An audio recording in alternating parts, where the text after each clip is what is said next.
Jennifer.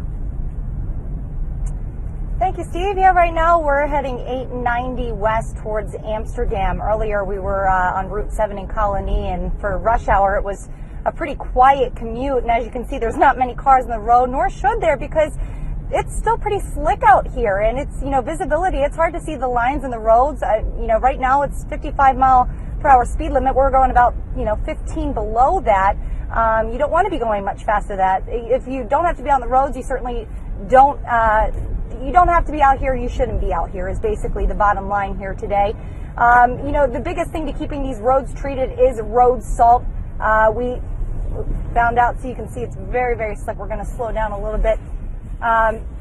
Earlier today, we talked about localities like New York City and Long Island, and both of those have shortages right now with road salt. Now, we wanted to know if local municipalities were struggling. That's something we went around to look into a little bit further. We've had a tough winter. We've had 3 major storms and about 6 or 7 other, smaller storms. But local municipalities say they're well prepared. Unlike New York City and Long Island, both localities say they're experiencing salt shortages.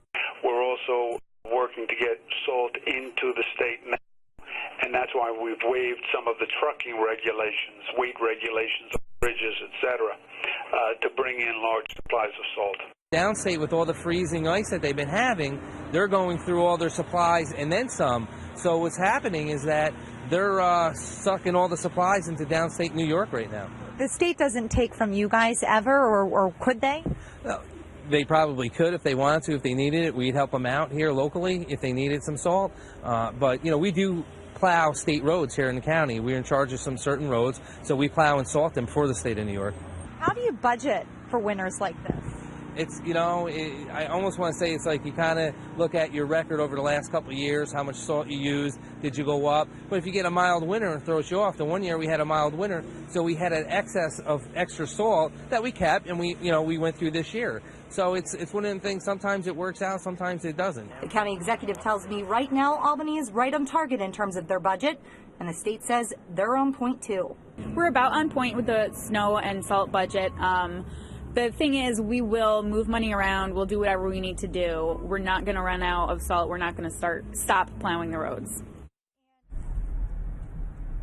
Which is very important, because you certainly want to keep the roads and everybody on them safe. Again, if you don't have to be on the roads, don't be out here. Another good app to use, 511newyork.org. It tells you how the road conditions are, where you're going to be traveling if you do have to be out here. For now, we're live, and we're going to send it back to you in the studio.